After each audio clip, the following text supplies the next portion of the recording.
Hello दोस्तों, स्वागत है आपका मेरे इस चैनल पर। तो आशा करता हूँ आप सभी अपने घर में सेफ हैं। तो जैसे कि आपने मेरी इस वीडियो का टाइटल पढ़ ही लिया होगा, आज मैं आपको बताऊंगा रेशियो क्या है। चलिए हम अपनी आज की इस वीडियो को शुरू करते हैं। सबसे पहले रेशियो क्या है। रेशियो वो तरीका है जिसकी मदद से हम दो या दो से अधिक क्वांटिटीज़ को कंपेयर कर सकते हैं। मान लीजिए आपके पास दो क्वांटिटीज़ है, 160 मीटर और 20 मीटर। तो आप रेशियो की मदद से ये कंपेयर कर सकते हैं, इन दोनों क्वांटिटीज़ को कंपेयर कर सकते हैं। यहाँ पे मैंने रेशियो की डिफिनेशन लिखी है। वो तरीका है जिसकी हेल्प से हम टू और मोर क्वांटिटी को कंपेयर कर सकते हैं। ये रेशियो है। अब ए रेशियो बी का मतलब क्या हुआ। तो ए और बी दो क्वांटिटीज हैं, ए रेशियो बी। इसका मतलब हुआ how many times is A that of B. इसका मतलब अगर 160 मीटर रेशियो 20 मीटर है तो इसका मतलब 160 मीटर 20 मीटर का कितना गुना है। How many times is 160 metre that of 20 metre. तो अब symbol of ratio, symbol of ratio होता है ये दो डॉट, इसे बोलते हैं हम कॉलन। देख लीजिए दो डॉट, तो ए रेशियो बी हुआ। तो A ratio B, symbol of ratio colon होता है, तो ए रेशियो बी हो गया आपका ए, ये दो डॉट कॉलन बी। और इसका ए और बी दो क्वांटिटीज है और इसका प्रोनाउंसिएशन होता है A:B। मतलब जो रेशियो का सिंबल होता है उसका प्रोनाउंसिएशन होता है A:2। तो अगर A रेशियो B है तो उसको रिप्रेजेंट ऐसे करेंगे और उसे बोलेंगे A:B। तो ये हो गया A:B। इसका मतलब है A B का कितना गुना है, how many times is A that of B। अब A:B दो नंबर्स की रेशियो कैसे निकालते हैं ये मैं आपको बताऊंगा। तो मान लीजिए A आपका 160 मीटर, B है 20 मीटर और आपको 160 मीटर रेशियो ए है 160 मीटर, बी 20 मीटर। तो 160 मीटर रेशियो 20 मीटर हो गया ये आपका 160। इसमें हम वो नहीं, इस 160 मीटर इस टू 20 मीटर। अब इसकी देखिए वैल्यू हम कैसे निकालते हैं, 160 मीटर इस 20 मीटर। तो इसका ये रेशियो का मतलब हुआ 160 मीटर 20 मीटर का कितना गुना है। तो मान लीजिए ये हो गया आपका, जो आपको रेशियो निकालनी है वो है एक एक्स, कोई वेरिएबल है, मान लीजिए ये एक्स है, ठीक है। तो अब 160 मीटर 20 मीटर मतलब 160 मीटर 20 मीटर का कितना गुना है, हाउ मेनी टाइम्स। तो इसका मतलब कि अगर हम 20 मीटर को x से मल्टीप्लाई करें तो 160 मीटर आना चाहिए।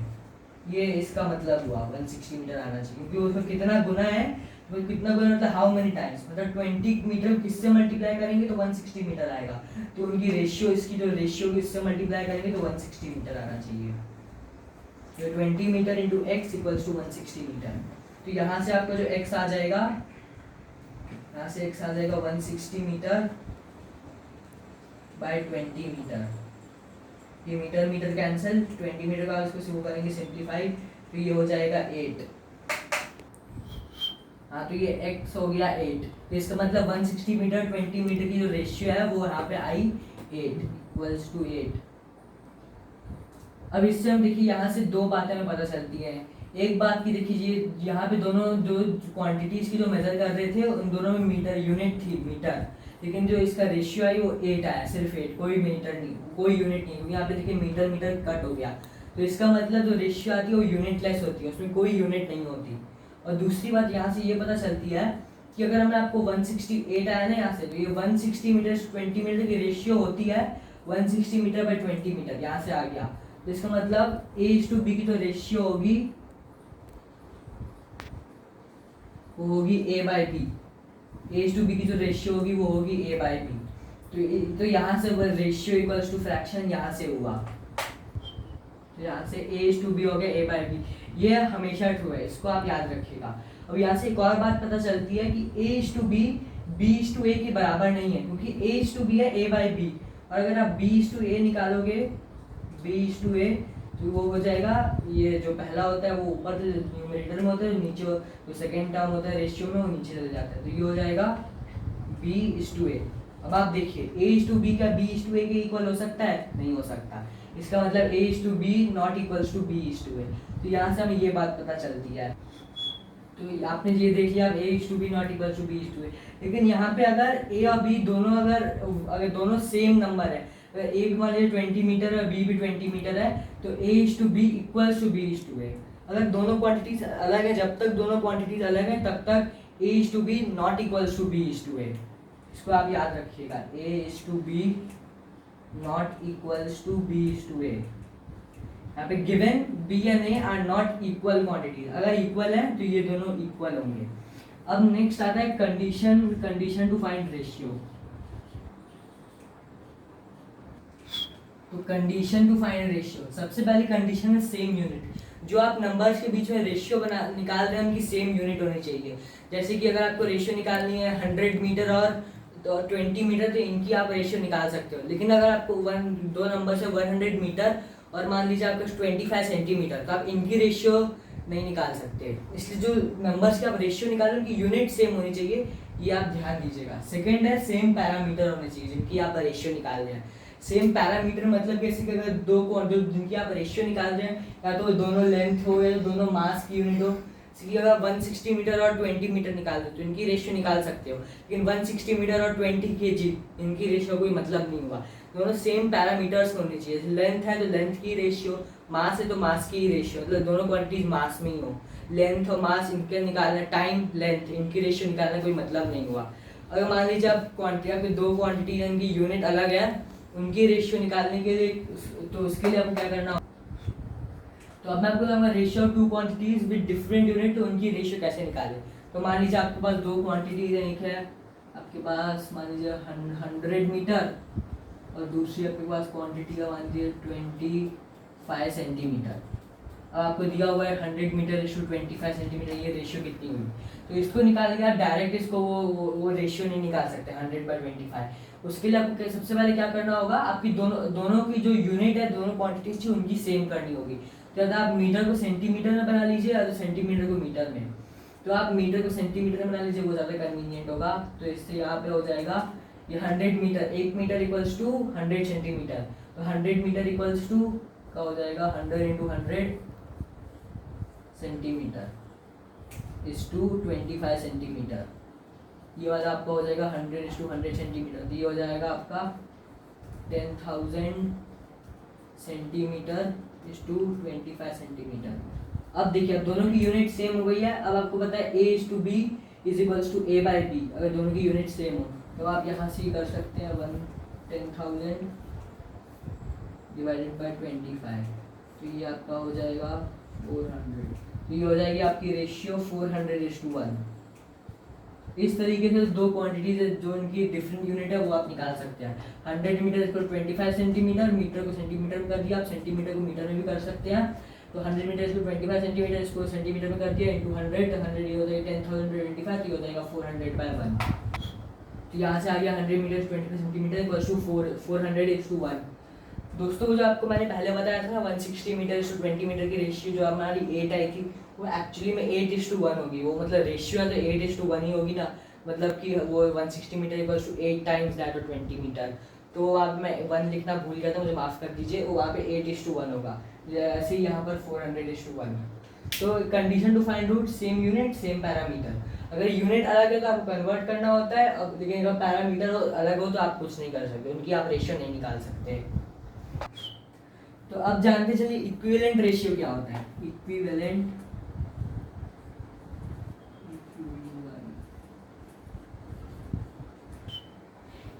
रेशियो, आपके पास मान लीजिए आपके पास कुछ आपने रेशियो आपको दी हुई है, या आपने कुछ मान लीजिए रेशियो निकाली, आप किसी क्वेश्चन का आपने रेशियो निकाली, आंसर मान लीजिए आपने कोई रेशियो निकाली 3:4, या आपको कोई रेशियो दी हुई है 3:4। तो अब इक्विवेलेंट रेशियो कैसे निकालते हैं। आप जानते हैं 3:4 का हम रिप्रेजेंट कर सकते हैं 3/4 के फॉर्म में।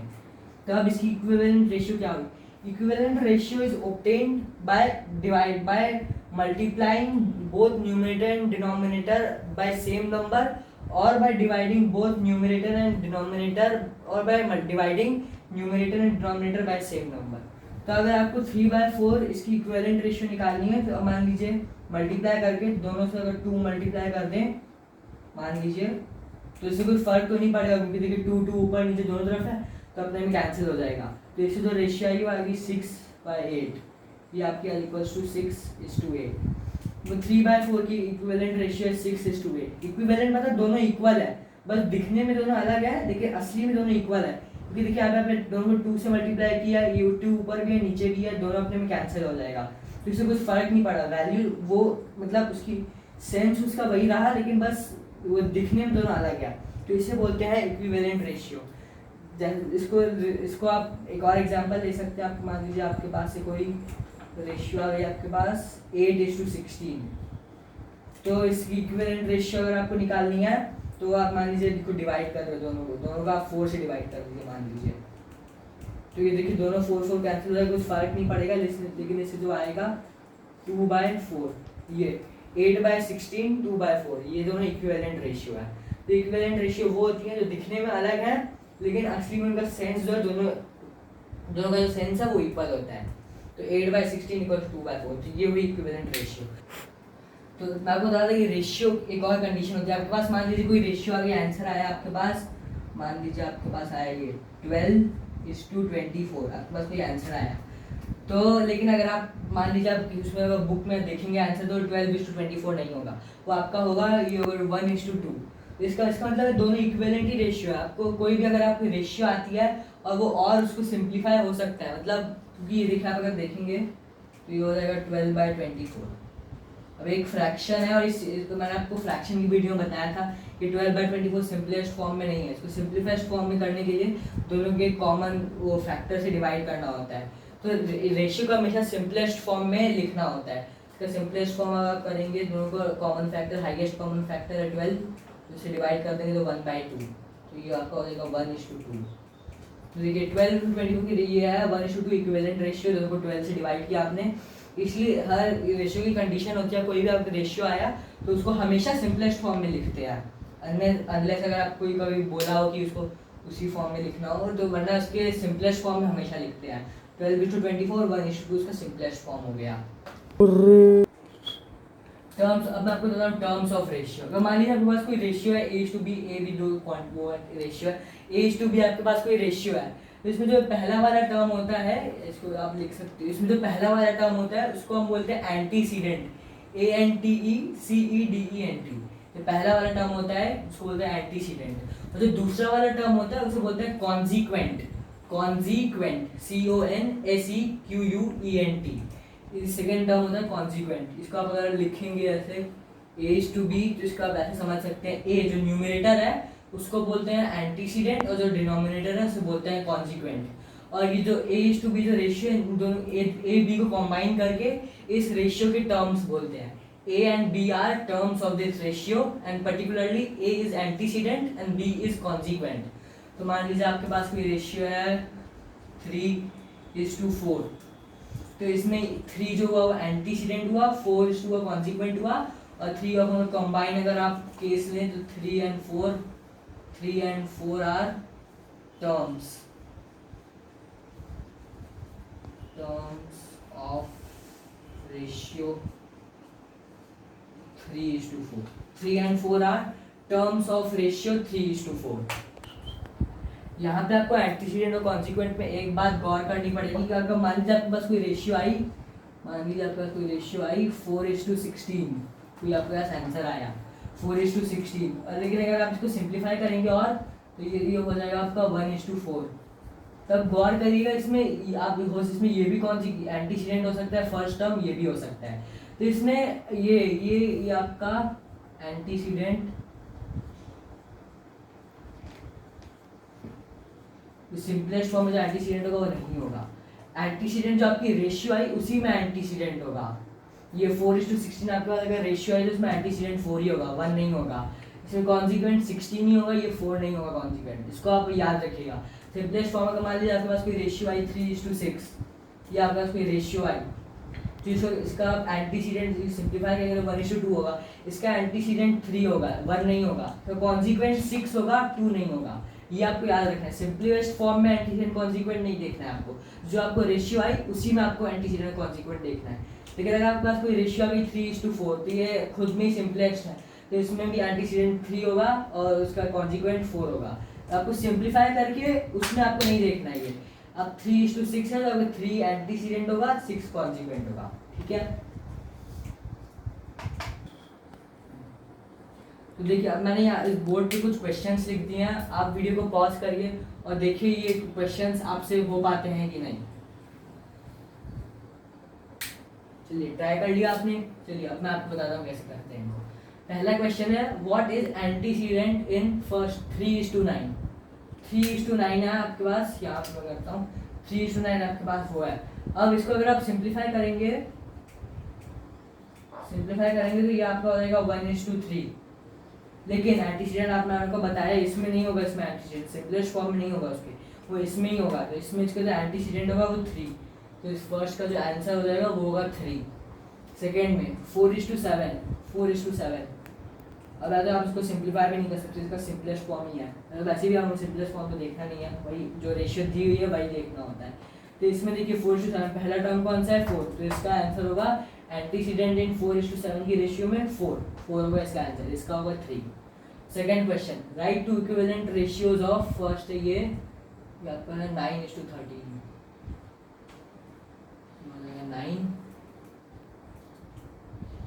9:13, फिर दो इक्विवेलेंट रेशियो देखनी है। और ये बात आप एक ध्यान दीजिएगा कि जो इक्विवेलेंट रेशियो आप निकालनी होती है, अब इसको अगर आप इसको कोशिश करें 9:13 का, इसको अगर आप डिवाइड करके करें 2 से डिवाइड करके आप इसकी इक्विवेलेंट रेशियो निकालना चाहें, ये डिवाइड बाय 2, ये भी डिवाइड बाय 2, तो ये आपकी ये इक्विवेलेंट रेशियो नहीं होगी। ये 4.5 ये कितना हो जाएगा आपका 6.5, तो ये इक्विवेलेंट रेशियो नहीं होगी। ये रेशियो ये इसकी सिंपलेस्ट फॉर्म इसका ये नहीं होगा। सिंपलेस्ट फॉर्म इसका वही होगा जिसमें आप इसको उस फॉर्म में ला सके कि वो होल नंबर रहे। 9:13 का सिंपलेस्ट फॉर्म यही है 9:13, ये 4.5 से 6.5 नहीं है। सिंपलेस्ट फॉर्म में करते समय ध्यान रहे कि 3:9 1:3 देखिए दोनों होल नंबर हैं। सिंपलेस्ट फॉर्म में जो रेशियो है दोनों होल नंबर होना चाहिए। अगर ये आपका अगर ये इंटीजर कोई डेसिमल आ रहा है तो ये आपका नहीं होगा सिंपलेस्ट फॉर्म। चलिए अब इसका देखते हैं 9:13 इसका इक्विवेलेंट रेशियो। तो 9:13 को ऐसे लिख सकते हैं। अब इसके इक्विवेलेंट दो रेशियो निकालना है तो मान लीजिए कोई भी एग्जाम्पल आप ले सकते हैं, 2 से कोई भी नंबर ले सकते हैं। तो इसको यहाँ पे होगा आपका ये 9 × 2 18, ये हो जाएगा यहाँ पे 18 × 13 × 26। तो ये इक्विवेलेंट रेशियो 9:13 की 18:26 होगा ही। और दूसरी आपको मान लीजिए 9:13 × 3 × 3 मान लीजिए, यहाँ से आगे आपका 27:39। तो 9:13 की दो इक्विवेलेंट रेशियो गई, 18:26 और एक 27:39। तो अब इसकी देखते हैं 1/4 को यहाँ पे अब हम 1/4 से निकालते हैं।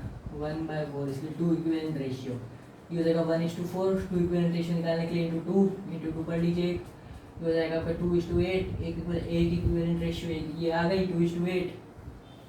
दूसरी 1/4 इंटू 3 कर लीजिए, इंटू 3 कर लीजिए, तो ये हो जाएगी आपकी 3/12। तो इसकी दो इक्विवेलेंट आ गई, ये 2:8 3:12। अब इसकी 5:10 तो इसका आप देख सकते हैं 5/10। और यहाँ पे गौर करिएगा ये 1:4 सिंपलेस्ट फॉर्म में है, तो इसकी जो इक्विवेलेंट रेशियो होगी, अगर आप इसकी इक्विवेलेंट रेशियो अगर इसको और करोगे डिवाइड करके, जैसे कि 0.5/2 करोगे, तो ये इसकी इक्विवेलेंट रेशियो नहीं होगी। इक्विवेलेंट रेशियो और सिंपलेस्ट रेशियो दोनों नेचुरल नंबर में होनी चाहिए, डेसिमल इन सब में नहीं हो सकती, इस बात पे गौर करिएगा। अब इसको देखिए, इसकी इक्विवेलेंट रेशियो 5/10, ये सिंपलेस्ट फॉर्म में नहीं है, इसको आप सिंपलेस्ट फॉर्म में करोगे 1/2, तो ये देखिए तो नेचुरल नंबर में है, तो इसकी सिंपलेस्ट रेशियो भी यही है, इसके इक्विवेलेंट रेशियो भी ये एक रेशियो यही है, तो 1:2 ये इसकी एक इक्विवेलेंट रेशियो हो गई। तो दूसरी यहाँ से अगर आप देखेंगे तो 5/10 इंटू 2 कर लीजिए, 10/20, तो 10:20, तो 10:20 एक रेशियो गई इक्विवेलेंट, एक हो गई 1:2। ऐसे आप कितनी भी कोई भी इक्विवेलेंट रेशियो निकाल सकते हैं, लेकिन इक्विवेलेंट रेशियो सिंपलेस्ट रेशियो में ये हमेशा याद रखिएगा कि ये नेचुरल नंबर की होनी चाहिए। 2.5/2 ये इसका इक्विवेलेंट रेशियो सिंपलेस्ट रेशियो नहीं होगा, नेचुरल नंबर या नेचुरल नंबर ही होना चाहिए, सिंपलेस्ट फ्रैक्शन और ये इक्विवेलेंट फ्रैक्शन। अब नेक्स्ट क्वेश्चन देखिए, right simplest form of ratio first है 12:144। 12:144 तो आप लिख सकते हैं 12/144। तो आप जानते हैं 12 इन दोनों में हाईएस्ट कॉमन फैक्टर होता है। सिंपलेस्ट फॉर्म वो निकालने के लिए सिंपलेस्ट फ्रैक्शन के दोनों के हाईएस्ट कॉमन फैक्टर से डिवाइड करना होता है। दोनों का हाईएस्ट कॉमन फैक्टर है 12। 12 से अगर आप इसको डिवाइड करें दोनों को 3 और 1 हो जाएगा 12। तो सिंपलेस्ट रेशियो हो जाएगी 1/12, या तो लिख सकते हैं 1:12। तो 12/144 की सिंपलेस्ट रेशियो हो जाएगी 1:12। अब यहाँ पे देखिए आप इस चीज़ को और सिंप्लीफाई करके डेसिमल में अगर ले आएंगे तो वो सिंपलेस्ट रेशियो नहीं होगी। नेक्स्ट होगा 13:49। और गौर करिएगा अगर आपको सिंपलेस्ट फॉर्म निकाल रहे हैं, इसमें अगर दोनों का हाईएस्ट कॉमन फैक्टर जो है वो 1 है तो सिंपलेस्ट फॉर्म वही है, जो रेशियो वही इसका सिंपलेस्ट फॉर्म है।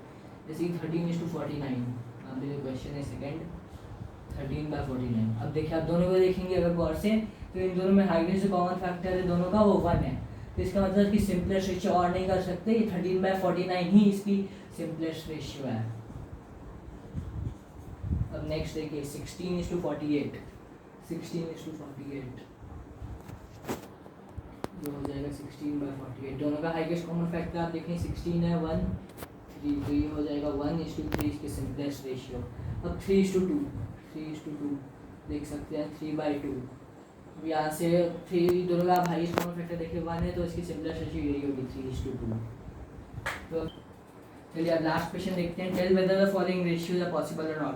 यहाँ कंडीशन बताई थी, इसको याद रखिएगा, दोनों की यूनिट सेम होनी चाहिए, सेम नहीं है वो पॉसिबल तभी है जब दोनों की यूनिट या तो देखते हैं हम। पहला क्वेश्चन है 12 kg to 5 kg। 12 kg to 5 kg। तो अगर आप देखेंगे दोनों की यूनिट सेम है kg तो ये रेशियो पॉसिबल है।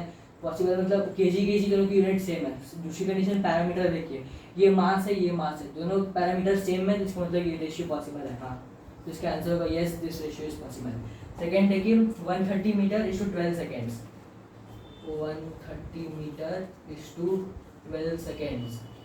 अगर इसमें आप देखें तो दोनों की यूनिट भी अलग है। और देखिए ये 130 मीटर ये लेंथ पैरामीटर है, 12 सेकेंड ये टाइम पैरामीटर है। लेंथ टाइम दोनों अलग पैरामीटर पॉसिबल नहीं है, क्योंकि दोनों सेम पैरामीटर है तभी डिफाइन होगी है। तो ये ratio not possible. 2 kg to 20 gram. 2 kg to 20 ग्राम। अब देखिए हाँ भले ही दोनों की यूनिट अलग है लेकिन दोनों पैरामीटर सेम है। जब पैरामीटर सेम है यूनिट अलग है तब इनकी रेशियो पॉसिबल है, लेकिन डायरेक्ट वो नहीं डिवाइड करके पॉसिबल है लेकिन डायरेक्ट डिवाइड नहीं कर सकते, क्योंकि यहाँ पे देखिए दोनों मास है, दोनों के पैरामीटर सेम है, तो ये रेशियो पॉसिबल है। क्योंकि रेशियो निकालने के लिए 2 kg/20 डायरेक्ट नहीं करेंगे, इसको 20 इसको 2 kg का आप ग्राम में कर दीजिए 2000/20 ग्राम। ये कट ये आपका हो जाएगा ये 100, तो ये हो जाएगा 100:1, तो इनकी रेशियो हो जाएगी 100:1। तो ये रेशियो भी पॉसिबल है, भले ही दोनों की यूनिट अलग है पैरामीटर सेम है, तो ये आप रेशियो निकाल सकते हैं दोनों की यूनिट सेम करके। तो यहाँ तो ये मैंने इस वीडियो में आपको इसके कंसेप्ट बताए, रेशियो कुछ बेसिक कंसेप्ट बताए। अब अगली वीडियो में आपको बताऊंगा कुछ थ्योरम्स ऑन रेशियो। तब तक के लिए आप हमारे साथ इस चैनल पे जुड़े रहें। Thank you.